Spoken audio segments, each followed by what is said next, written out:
Okay, so in this video we will add some pipes to the game, and to do this we will go to our sprites and we will select the pipes. So drag one pipe to the hierarchy and drag the other pipe to the hierarchy, so we have both pipes. And now we can rename both pipes, so I'll rename the first one to pipe 1 and the second one to pipe 2. Alright, so now what I can do is I can select one pipe and drag it upwards, and the other pipe and drag it down like this. Just place them where it feels right. I will place them over here like this.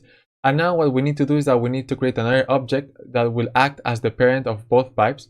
So when I move that object, I'm able to move both pipes. So to explain what I mean, or to explain it better, what I'm going to do is that here in the hierarchy, I'm going to right click, create empty.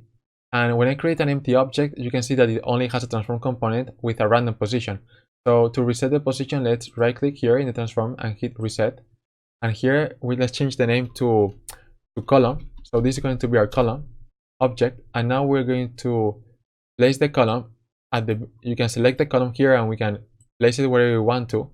I'm going to place it right in the middle of the two pipes, and what I'm going to do is that I'm going to select the first pipe, hold shift, select the second pipe and drag both of them to the column like this.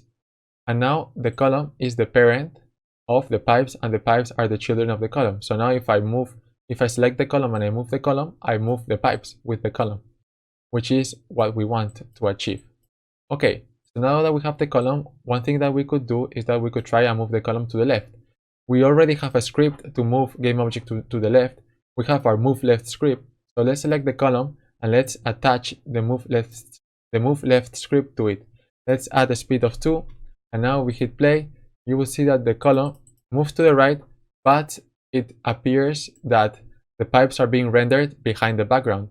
This is because if we select both pipes with shift, you can see that the ordinate layer is 0. So we can change it to 1. And now if we hit play, you will see that the pipes are in front of the background. Okay, but if we stop the game, we can see that we are getting an error here at the bottom. If we go to the console, here we can see the errors that we get. And it says that there is no boss collider attached to the column GameObject, but the script is trying to access it. If you remember, what we did in the move left script is that we were trying to access the boss collider, but we wanted to do this because we were trying to access the boss collider of the ground, remember? But the thing is that the column doesn't have a boss collider. So how can we differentiate so that we only want to do this if we are the ground? So we don't want to do this code. We don't want to execute this code if we are the column. So how do we do this? So what we're going to do to solve these problems, there are many ways to solve these problems, but what I'm going to do to solve this problem is that I'm going to just select any game object, and here in inspector we have a tag field.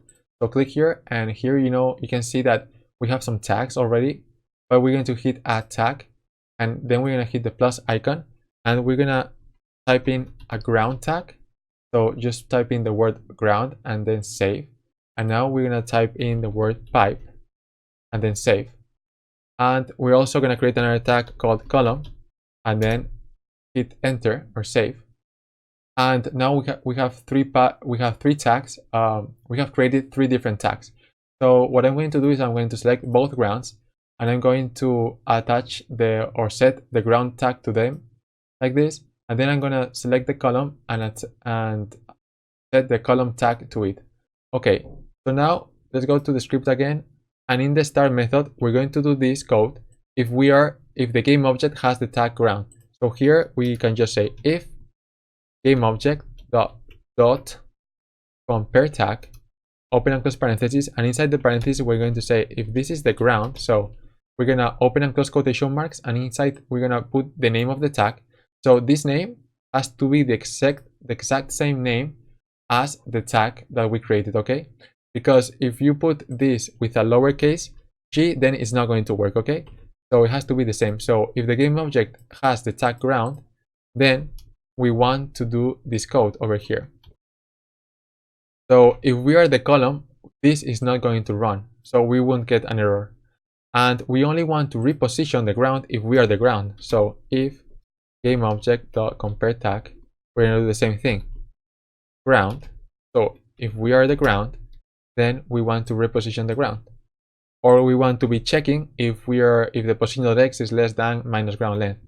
All right, so now save that, go back here, and if we play the game again, you will see that we don't get the error because we are when the column is moving, this code over here is not executing and this code over here is not executing.